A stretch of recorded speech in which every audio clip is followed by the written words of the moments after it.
Warning! We watch really bad films and play really bad games so you don't have to at home. Hello YouTube and Zipcast! For today's episode I'll be reviewing The Room. This is pretty much a film which became famous for being so bad that it's a good film. This film was produced by Wiseau Films, named after Tommy Wiseau, the producer, executive producer, writer and director of the film. And he also plays the main character of the film called Johnny.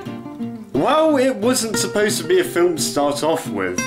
The Room was supposed to be a play. It was then changed to a book, and Wiseau pitched the book to nearly 200 publishers that all turned him down. You'll see why soon. Before he gave up on The Room, he decided to portray the story as a film, which had a budget of estimated at $6 million US. Yes, $6 million US. How did Wiseau get this money? Apparently importing leather jackets from South Korea and selling them in the US. That's usually all he has to say about funding his film. Sounds a bit shady to me.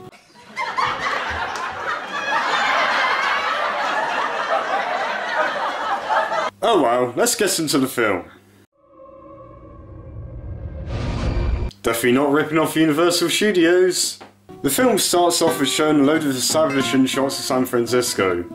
It goes on for about 2 minutes, which is luckily shorter than the car scene or something at the start of Birdemic, but we know there's based in San Francisco. Hi, babe. Hi, babe. Oh yeah, the guy with the long hair. He's Johnny, the main character of the film. Apparently he has like a job or something where he gets like a lot of money. It's obviously painful that all of his lines are pretty much dubs. I would do anything for my girl. Apparently he kept messing them up on set, so they had to keep recording the lines again. That's definitely professional. And this is Lisa, Johnny's girlfriend or soon-to-be wife. Oh, hey guys. Wait, who the hell are you? What are you doing in Johnny and Lisa's house? What's going on? No one seems to care. Remember, this is a recurring theme in the film, so get used to it. Johnny and Lisa start hinting to Danny that they're going to go upstairs to have sex. I'm going to take a nap. Can I go upstairs too? Denny, I think I'm gonna join him. Why aren't they just telling him to just bugger off or something? Why is he in the house? I still don't know who the hell he is. Once Danny finally buggers off, there is a sex scene. It goes on for about 3 minutes, and they probably got the music from a music archive and typed in romantic songs, and got the most corny and repetitive results.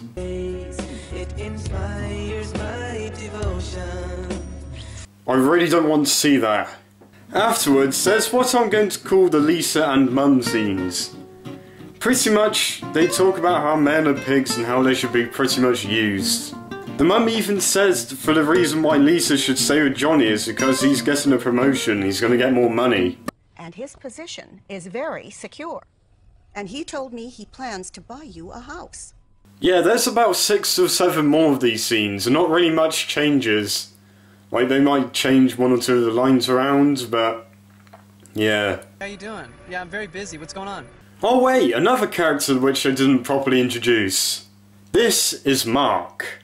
Named after Johnny's favourite actor. No, not Johnny. Tommy. Tommy's favourite actor.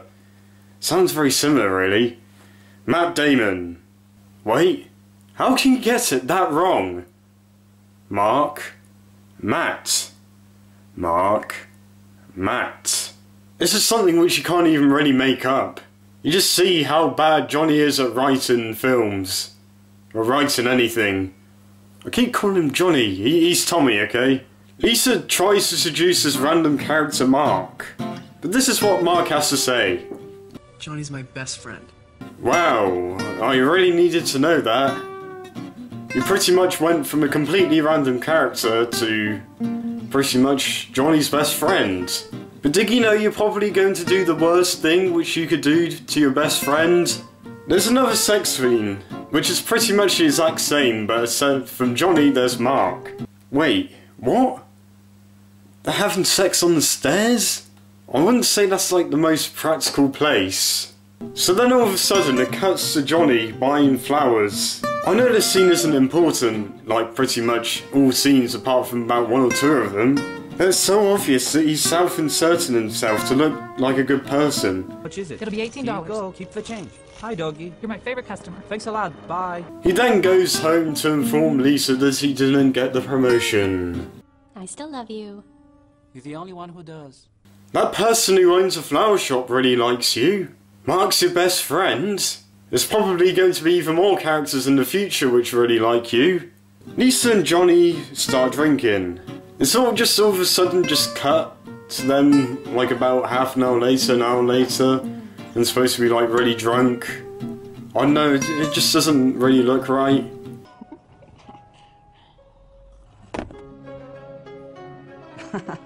I know the editing isn't too bad so far, but there's like 1 or 2 things which I could say. The accent. Oh my god. I'm tired, I'm wasted. I love you, darling. It's all Christian Stewart accent, apart from this about, like, 100 times more dull. Oh wait! There's pretty much another sex scene. And they used all the same shots in the first sex scene. There is now another Mum and Lisa scene. I got the results of the test back. I definitely have breast cancer. This is something which is never brought up in the film again. Like, I'd think it would be a bit serious if she did have some form of cancer, but it's like the least of the worries of the people who are writing the film, or the characters in the film. Lisa lies about Johnny hitting her or something. He didn't get his promotion, and he got drunk last night. And he hit me. Guess what the reaction is of the mum again? Use him, he's got loads of money. Johnny is your financial security. You can't afford to ignore this. Like, I'd be slightly worried if there was actually domestic violence, but it just doesn't seem like they care. Well, it isn't true to start off with, but... These 2 random people literally walk into Johnny and Lisa's house. Can Tommy even introduce characters properly? Seriously, it would make more sense if the wall broke down and so John Cena just came out. John Cena! This character is just amazing. He knows how stupid this film is, so he doesn't really care. Excuse my language, but I'm gonna call him no shits, because pretty much he doesn't give any shits. So then they pretty much have like a sort of sex scene. Oh no, they just finish like having sex, but Lisa and the mum walk in again. But they don't really seem to care that 2 random strangers are in their house. It's just like, oh yeah, they're here. Hello? I'm gonna call this Hotel Azelle actually. There's pretty much another Lisa mum scene again. But the line this time which is different is that apparently Johnny's really nice. Because that Danny kid or whatever was apparently adopted by Johnny and he pretty much goes to like a university or something. I don't know. And he pays for his apartment. I told you, Mom, Johnny is very caring about the people in his life. Mom, he's not what you think he is. He didn't get his promotion, and he got drunk last night. And he hit me. Just make up your bloody mind!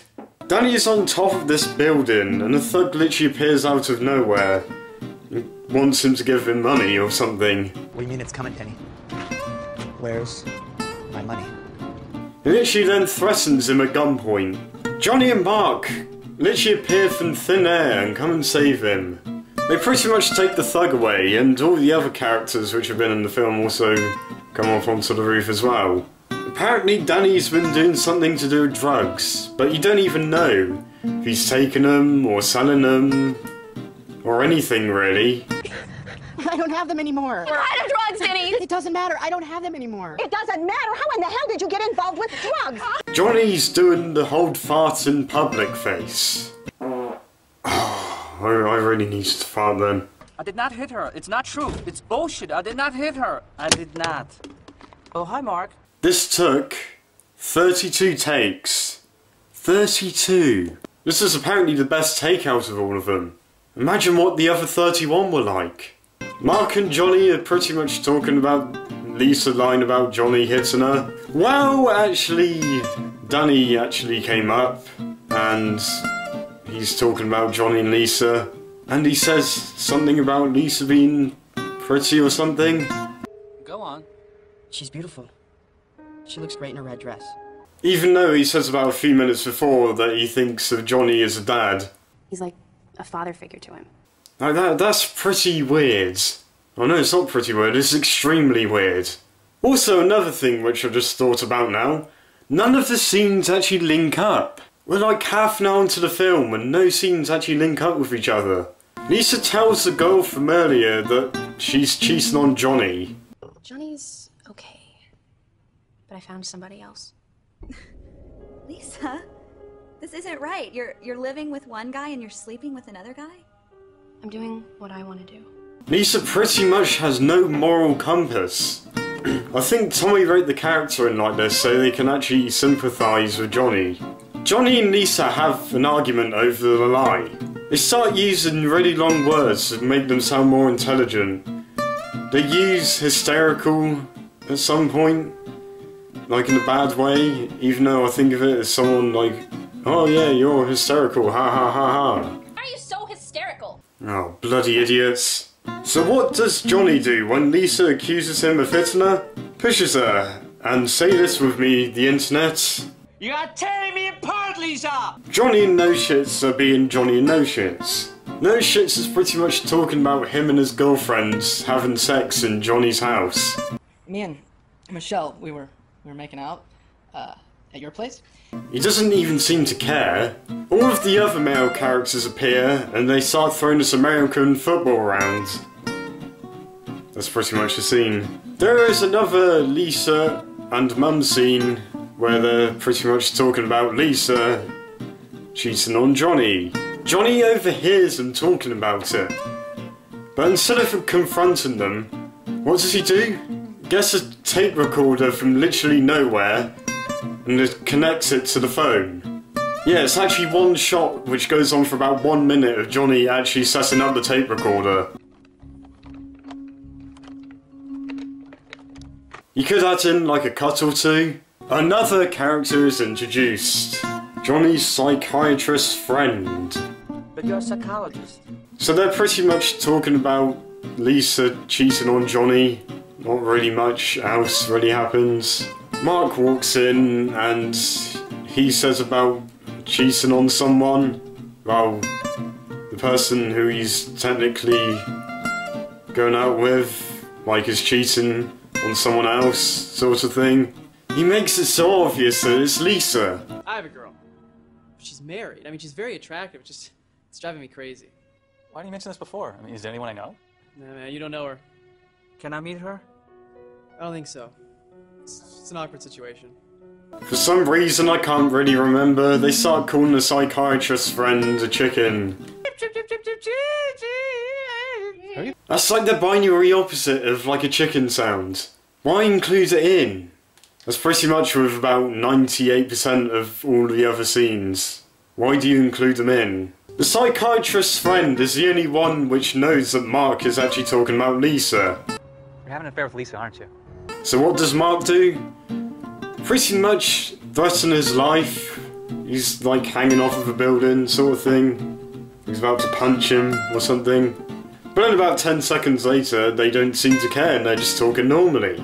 Really? Oh yeah, this is supposed to be the day of the wedding. Everyone's wearing suits. Everyone's getting ready for stuff. They go to that same place again, they start throwing an American football around. You had $6 million. You could have spent it on, like, having the scene where they're getting married. But no. We get introduced to some of these scenes where Mark and Johnny are sitting down in the cafe. There's so much dead space. Well, you could have an establishing shot of, like, the cafe. But this line, though. This line. How was work today? Oh, pretty good. We got a new client at the bank.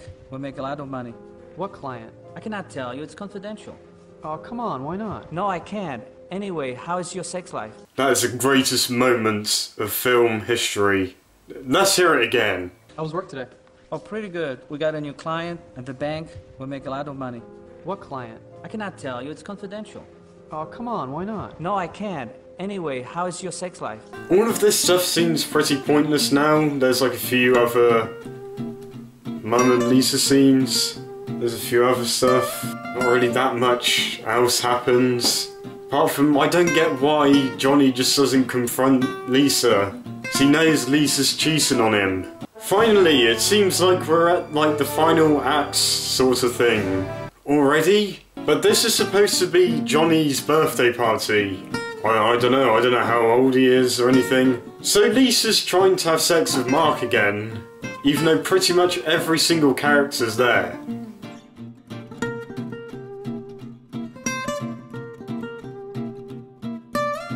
But the thing is with the scene, it seems like it's supposed to be a lot more longer than it actually is. Like it's edited in a sort of way that they keep putting establishing shots every single time they move like place, because they go up onto the top of the roof at one point and they're back into the house. It seems a bit off compared to the rest of the film, really. Later. Later. Yes.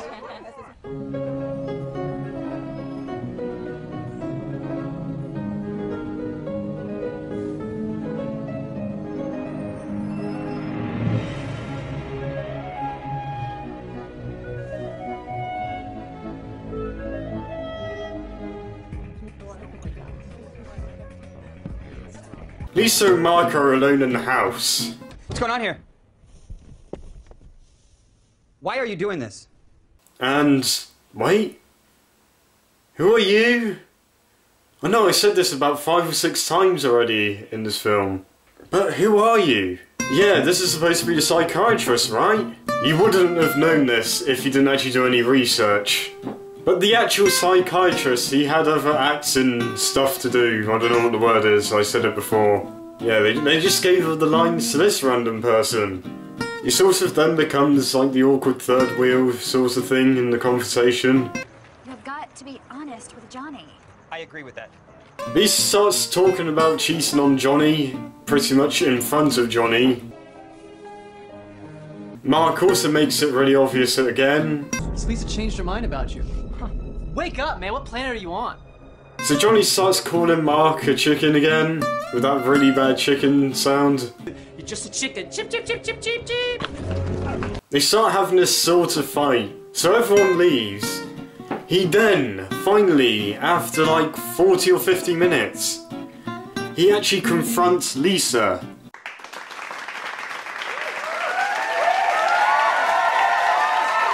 And he actually just finally finds out that it's Mark, even though he made it obvious about 2 or 3 times in the film. Oh, Johnny's such a dumbass. So where I actually watched the film, I actually cut off there. Where apparently he actually commits suicide, Johnny. And all the other characters run in again, even though I thought they went home. And yeah, the film ends there. So overall, this film was bad. It sort of seemed like Tommy was going for like a character tragedy, where you could sympathise with the characters, but Johnny was just so stupid that you sort of think, oh, I should have knew better. And I'll probably be doing this very few times in this series, but I have to give credit where credit is due. The editing and the cinematography were actually alright. I know it was nothing special, but they done their job. Well, the cinematography had like a few places where they had a bit of dead space, but nothing else really. But this is where I do have the problems. The writing, the acting, it's just so atrocious. The $6 million was spent really poorly on this film. I've never seen a film with such a weird script. It's so weird and obscure. And pretty much nothing happens. Like I said, it's the same 3 or 4 scenes on repeat. The actors don't really care. Sort of a bit like Birdemic, really. But they're actually getting paid. Like some of the stuff which they even do is just really unprofessional. Tommy's just clueless. Seems like he does't know what he's doing most of the time. Well, at all really. He gave the rest of the crew some really weird instructions apparently. Just look on IMDb. And also to add to his cluelessness, he doesn't know the difference between a 35mm film camera and a high-definition video camera. How can you think they're the same? They're completely different formats. Seriously, that must have been a pain in the arse for the editors. But the question is this film actually serious? I don't really know. I think Tommy's not actually taking this seriously. I think he's purposely making the film really bad. Just he can't be like 48 or 49 and be that unprofessional. It just seems too weird to be serious. I done research and I was wrong. He's that sort of person that goes onto podcasts and talk about his film. Yep, you know he's made a crap film if he's going onto podcasts. He even goes as far as to say the Room, yes, The Room, shocks Hollywood. A film with the same 3 or 4 scenes on repeat shocks Hollywood. So Hollywood was not ready for something different. Apparently the actor that played Mark actually done a book, and he apparently been saying how Tommy took it really seriously. He wanted this film to be a serious film. The more recent interviews, they've been a bit more laid back. They've seen that it's actually been liked ironically, but Tommy doesn't even know what he's talking about any of the time really. So, yeah. Apparently they have midnight screenings over in America and Canada of this film. Apparently it is an ironic sort of thing where they apparently dress up as Johnny or Mark. They throw plastic spoons or something at the screen. I don't know, this is apparently what they do. They also throw the American football rounds. But I think even if this film was taken seriously, I still don't think it's bad as Birdemic. At least you have the pros of the editing and the cinematography. Well, they're pretty much average really. Yeah, The Room's above Birdemic already, so I guess it's not the worst. Well, it could still be one of the worst films. I've still got games to review, but there's going to be a different list. So yeah, this is the outro, and hopefully you enjoyed this video, and I will see you in the future.